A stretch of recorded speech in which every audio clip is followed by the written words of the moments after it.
Assalamualaikum warahmatullahi wabarakatuh. Halo semuanya, kembali lagi dengan saya untuk membahas naskah-naskah kuno. Nah, video kali ini saya akan membahas mengenai dua naskah dengan versi yang berbeda ya. Yang satu naskah yang masih berbentuk tulisan tangan, yang satu naskah yang sudah berbentuk cetakan.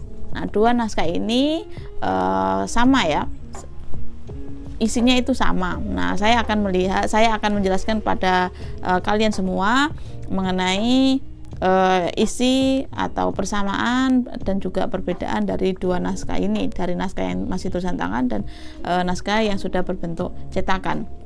Nah, naskah yang berbentuk cetakan ini, nah ini yang pernah saya jelaskan, yaitu ini merupakan hasil dari proses filologi ya. Nah, nanti ada beberapa hal yang ingin saya sampaikan, proses filologi yang seperti apa yang sudah dilakukan oleh si penyusun atau pencetak dari naskah ini. Nah, saya akan membahas dulu di naskah yang berbentuk tulisan tangan ini. Nah, ini naskah yang berbentuk tulisan tangan yang judulnya saya akan mengidentifikasi dulu ya mengenai naskahnya, tentang deskripsinya. Yang pertama, mengenai judul. Kalau di naskah yang bertuliskan tangan ini saya tidak menemukan judul yang tertera, bahkan kolofonnya saya tidak menemukan. Nah, ini dikarenakan karena kondisi naskahnya yang sudah tidak lagi utuh secara jilidan ya. Nah, bisa kalian lihat secara jilidan sudah ada terlepas, sudah ada beberapa halaman terlepas, dan saya rasa kemungkinan judulnya bisa ada dua kemungkinan, memang tidak ada judulnya, dan yang kedua adalah karena hilang akibat dari kondisi dari naskahnya. Nah, kemudian mengenai kalau di dalam identifikasi atau deskripsi naskah untuk nomor atau kode naskah saya tidak menemukan ya. Saya tidak menemukan kodenya karena saya menemukan naskah ini bukan dari koleksi suatu perpustakaan, bahkan sudah ada dalam suatu katalog tertentu. Itu saya tidak mendapatkan dari situ, karena saya mendapatkan naskah yang ini yaitu langsung dari orang, secara individu, orang yang menyimpan naskah ini seperti itu, sehingga kode dan nomornya tidak ada. Nah, kemudian aksara ya, aksaranya naskah ini menggunakan aksara Arapegon. Nah, nanti bisa kalian lihat secara dari agak jauh aja ya. Nah, ini aksaranya pakai aksara Pegon, dan bahasanya ya bahasa ada bahasa Arab dan juga bahasa Jawanya itu. Kemudian mengenai ukuran ya, ukuran dari naskahnya,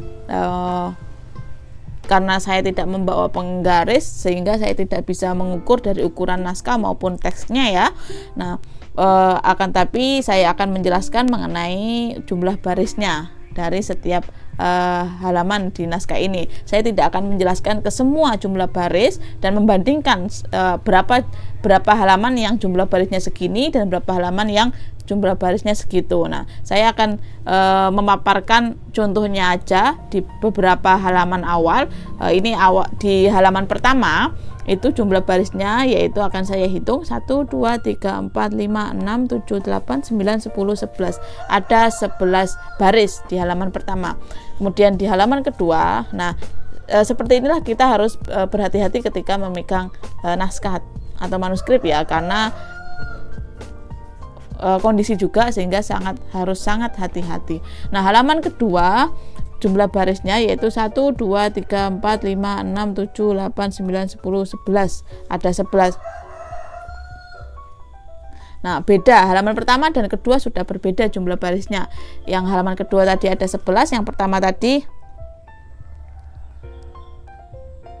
yang pertama juga sama ternyata 11. Nah, kita akan coba lihat lagi halaman ketiga dan keempat apakah sama atau beda. Halaman ketiga yaitu 1, 2, 3, 4, 5, 6, 7, 8, 9, 10, 11 sama, masih sama. Halaman keempat 1, 2, 3, 4, 5, 6, 7, 8, 9, 10, 11. Nah, ternyata di halaman pertama sampai halaman keempat saya menemukan bahwa jumlah barisnya sama. Ya, itu Itu contoh untuk mendeskripsikan jumlah baris dari suatu naskah. Tuh, mengenai jumlah barisnya. Kemudian mengenai warna tinta yang digunakan. Nah, warna tinta yang digunakan ada dua di sini, yaitu menggunakan warna tinta hitam dan juga tinta merah. Nah, bisa kalian lihat ini ada hitam dan juga merah. Nah, di bagian yang merah itu tidak banyak, yaitu hanya untuk menjelaskan mengenai subbab, ya, subbab. Nah, yaitu contohnya lamun tombone loro untu. Nah, kata lamunnya itu yang menggunakan warna tinta merah, yang lainnya itu menggunakan penjelasannya menggunakan warna tinta hitam. Nah, itu mengenai warna dari tintanya, ya. Itu contoh deskripsi singkat, ya, untuk menjelaskan tentang naskah atau manuskrip. Nah, kemudian mengenai isi dari naskah ini sekilas, yaitu saya memberikan judul. Ini judul yang dari saya membaca naskah yang tulisan tangan ini, ya. Judulnya itu tentang doa-doa, amalan-amalan, dan juga isyarat-isyarat tertentu.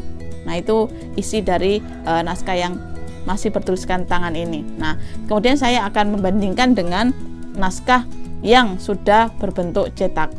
Nah, ini, ya, bisa kalian lihat. Ini naskah yang berbentuk cetak, dan naskah ini mengalami proses filologi. Nah, ini nanti kalian bisa ketahui bahwa model proses filologi yang seperti apa yang sudah terjadi dalam naskah berbentuk cetakan ini hasil dari terjadinya proses filologi. Nah, di naskah yang cetak ini diberikan judul, yaitu mujarobat. Nah, sehingga bisa jadi naskah yang bertuliskan tangan ini sebenarnya memang sama dengan naskah yang berbentuk cetak ini, karena ketika saya membacanya dari dua naskah ini, naskah yang bertuliskan tangan ini hampir sama dengan naskah yang sudah yang dicetak ini, seperti itu. Nah, dan sehingga kalian bisa ketahui apa tujuan dari filologi sendiri. Tujuannya itu kan apa, memberikan atau menyodorkan suatu teks yang siap dibaca lagi, yang awalnya tulisan tangan, sehingga dilakukan penyuntingan, dilakukan proses filologi, dan kemudian bisa menjadi suatu teks, suatu naskah baru yang mudah dibaca oleh orang di masa sekarang. Nah, dan inilah salah satu contoh suatu naskah yang mengalami proses filologi, yang utamanya yaitu mengenai pembenaran. Nah, pembenaran dari teksnya. Isinya tadi sudah saya jelaskan tentang doa-doa, tentang amalan-amalan. Nah, dari proses filologi yang sudah terjadi yaitu pembenaran dari tulisannya, yaitu jika ada tulisan yang salah di naskah yang berbentuk tulisan tangan, naskah ini sudah membenarkannya sehingga mempermudah pembaca untuk memahami dari isi di naskah tersebut. Nah, dan salah satu pembenarannya yaitu sistematikanya atau susunannya itu lebih bagus. Kalau di naskah yang tulisan tangan, setiap subjudul itu identifikasinya itu dengan tinta merah. Kalau di naskah yang sudah cetak ini, untuk subjudul itu diberikan baris tersendiri, ya, bukan identifikasinya bukan dengan menggunakan tinta, tapi sudah menggunakan subjudul dengan baris sendiri. Seperti itu. Kalau yang naskah tulisan tangan masih di baris yang sama, cuma dengan tinta yang berbeda. Nah, contohnya ini saya akan membaca isinya, ya, membaca isinya dari naskah, terutama yang sudah tulisan yang sudah cetak, yang sudah cetakan ini. Nah, naskah yang sudah cetakan ini di awal, judulnya ditaruh di awal. Nah, ini akan mempermudah. Nah, ini mempermudah para pembaca untuk memahami apa isi dari naskah tersebut. Nah, diberikan judul mujarobat. Nah, sehingga naskah kitab ini yaitu kitab tentang mujarobat, yang isinya yaitu tentang amalan doa-doa, lalu juga isyarat-isyarat seperti isyarat gempa bumi, isyarat mimpi. Nah, itu dijelaskan di naskah ini dan diberikan judul di bagian awal. Sedangkan di naskah yang masih berbentuk tulisan tangan atau manuskrip itu tidak ada judulnya karena kondisi naskahnya yang sudah mulai rusak secara jilidan dan juga tidak ditemukan kolofon, karena kalau di naskah kuno atau manuskrip biasanya judul itu secara eksplisit bisa ditemukan di bagian kolofon biasanya atau di bagian awal. Nah, akan tapi saya tidak menemukan itu, dan saya menemukan di naskah yang sudah berbentuk cetakan ini dengan isi yang sama, ternyata judulnya adalah Mujarrobat. Nah, judulnya Mujarrobat. Nah, mengenai isinya saya akan sedikit mengulas sedikit saja. Yang pertama, bagian awal itu seperti mukodimah, sama seperti di naskah yang masih tulisan tangan di samping saya ini. Isinya tentang Mujarrobat, yang berjudul Mujarrobat, yang isi awalnya itu mukodimahnya itu tentang sholawat kepada Nabi. Ya, bismillahirrahmanirrahim. Alhamdulillahirrabbilalamin. Wassalatu wassalamu ala khairil khalqihi sayyidina Muhammadin sayyidil anbiya wal mursalin wa ala alihi wa sahbihi wasallam. Nah, sama dengan naskah yang tulisan tangan itu juga sama mukodimahnya. Nah, tapi sudah terjadi proses filologi dan sudah ada pembenaran. Di naskah yang masih tulisan tangan ada beberapa lubang yang itu sedikit menyulitkan pembaca, dan naskah ini memberikan pemahaman yang lebih jelas karena sudah dilakukan pembenaran tadi, dilakukan telaah, sehingga ternyata bacaannya itu wassolatu. Nah, kalau di naskah yang masih tulisan tangan ini huruf wawunya itu agak hilang karena faktor kondisi dari naskah yang sudah mulai sedikit ada lubang-lubangnya dan sudah agak rusak ini. Nah, kemudian bahasan yang pertama tentang rukun Islam, arkanul Islam. Nah, kalau di naskah yang cetak ini subjudulnya itu sudah, tadi yang saya katakan, sudah dibaris tersendiri. Nah, judulnya arkanul Islam. Nah, kalau di naskah yang tulisan tangan itu masih jadi satu dengan menggunakan tinta merah. Ya, arkanul Islam. Bahasan yang pertama tentang rukun-rukun Islam. Nah, isinya utawi rukun Islam iku 5 perkara kang den iku maca kalimat syahadah, yaiku asyhadu alla ilaha illallah wa asyhadu anna muhammadar rasulullah.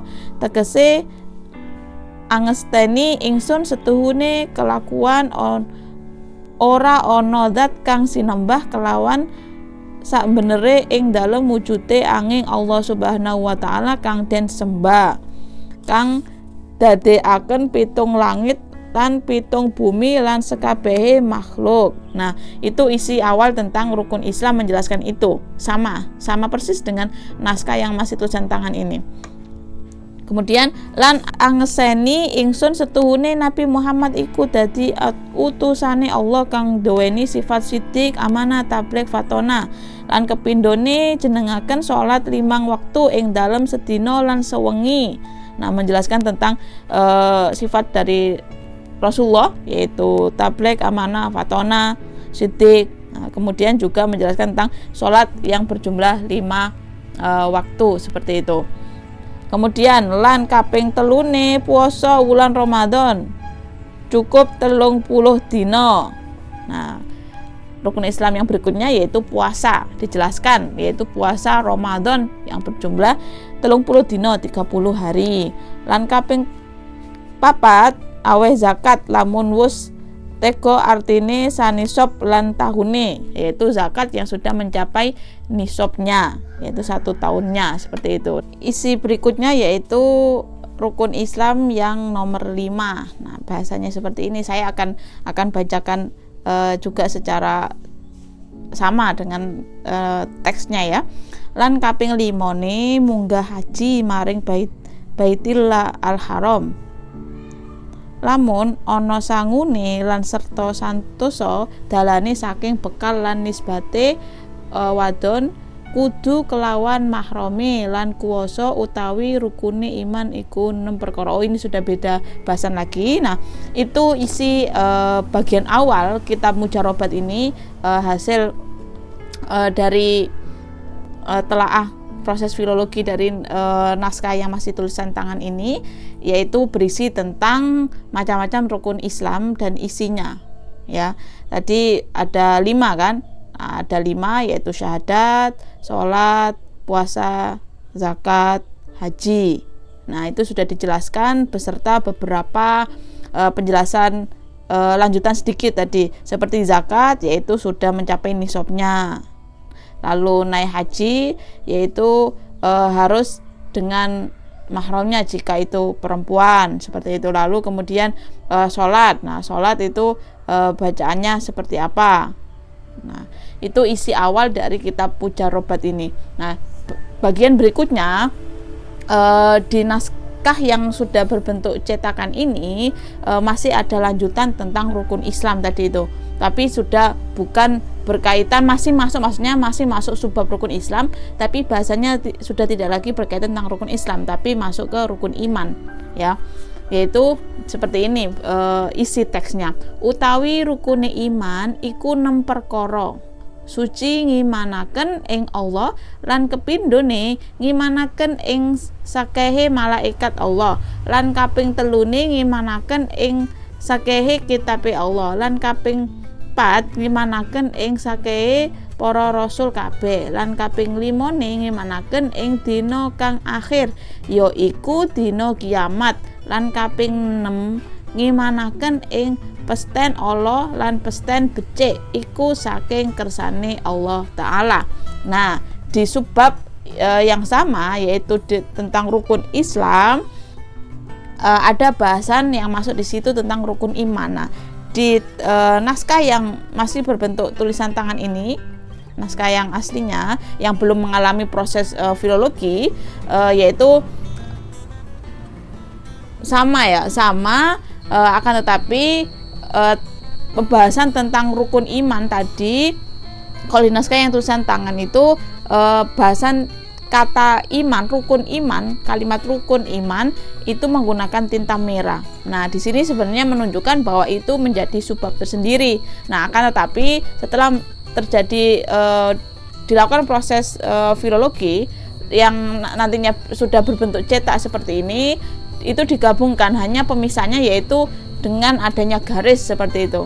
Nah, ini bisa jadi karena bahasanya masih berkaitan tentang rukun, ya, yang satu rukun Islam dan satunya rukun Islam iman, sehingga masih dijadikan satu subbab, meskipun di dalam naskah aslinya yang naskah yang tulisan tangan itu dipisah dengan tinta merah. Nah, itu yang saya maksud bahwa di sini terjadi di dalam teks naskah yang berubah cetakan ini sudah terjadi proses filologi, yaitu pembenaran, pembetulan jika terjadi kesalahan harokat, karena di sini meskipun pakai aksaranya peken, ya, tapi ada harokatnya. Sama di naskah yang tulisan tangan di sebelah kanan saya ini juga ada harokatnya, Nah, di situ ada pembenaran beberapa kata yang di naskah yang bertulisan tangan itu harokatnya berbeda dan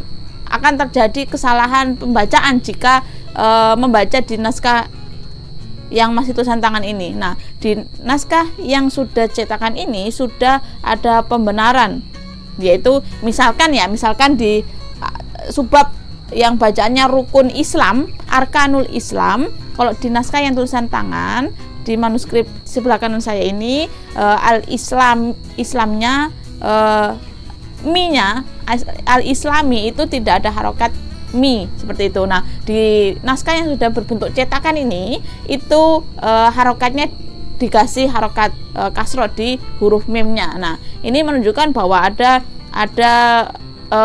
perbaikan, ya, proses perbaikan yang tujuannya adalah untuk mempermudah pembaca ketika membaca dari hasil tulisan yang ada di teks yang sudah berbentuk cetakan ini, sehingga akan memudahkan para pembaca seperti itu. Sedikit akan saya lanjutkan sedikit, ya, untuk kalian lebih memahami, lebih mengetahui juga kira-kira bahasan apa saja yang terdapat di dalam naskah Mujarobat ini. Saya akan sebutkan beberapa subbabnya aja.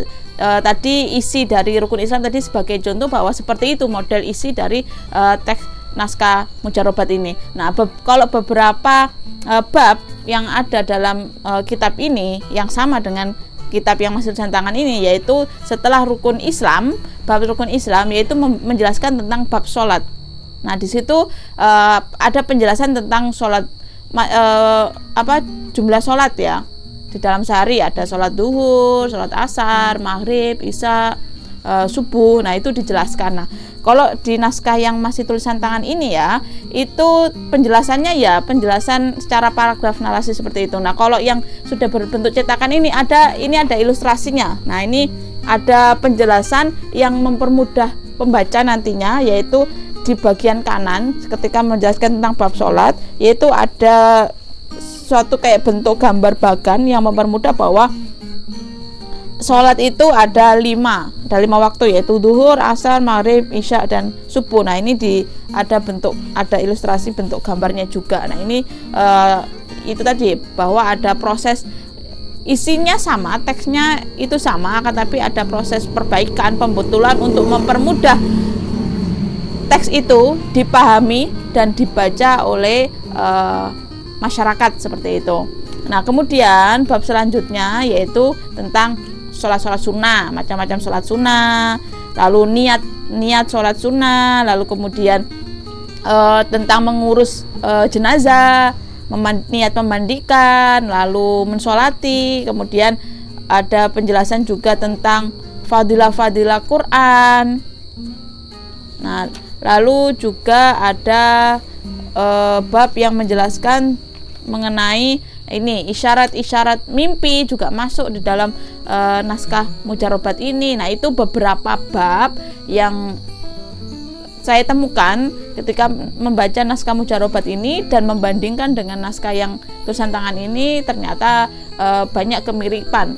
Yang pertama dari sisi bab tadi itu banyak kemiripan antara naskah yang ini dengan naskah yang satunya ini seperti itu. Nah, ini suatu contoh ya, saya ingin memberikan kepada kalian bahwa ini salah satu contoh hasil kitab cetakan yang itu mempunyai kemiripan dengan naskah yang tulisan tangan yang saya miliki ini. Bahwa ternyata kalau melihat dari kitab cetakan bahwa kitab ini diberi judul yaitu kitab mujarobat seperti itu. Kitab mujarobat. Nah, ini di bawahnya ada penjelasan lanjutan. Setuhune kitab mujarobat iki wis den terjemahkan kelawan cara Jawa oleh Haji Abdurrahman Abdul Aziz Singapura asal negeri Madiun Tempuran. Ghafarallahu wali walidayhi wali man tala alaihi wal jamil muslimin amin. Nah, di naskah yang sudah cetakan ini juga dijelaskan bahwa naskah ini merupakan naskah terjemahan yang terjemahannya itu dilakukan oleh seseorang yang bernama Abdurrahman bin Abdul Aziz. Nah, berbeda dengan naskah yang masih tulisan tangan ini, tidak menemukan identitas siapa penyalin, siapa pengarang dari naskah tersebut, tapi secara isi itu memiliki kesamaan. Nah, dan di kitab yang cetakan ini adalah contoh hasil naskah yang sudah terjadi proses filologi. Oke, itu sedikit ulasan saya, semoga memberikan manfaat dan pemahaman lebih lanjut mengenai hasil suatu teks yang telah mengalami proses filologi seperti itu. Oke, semoga memberikan manfaat. Ketemu lagi nanti di video-video selanjutnya tentang pembahasan mengenai naskah-naskah kuno. Wassalamualaikum warahmatullahi wabarakatuh.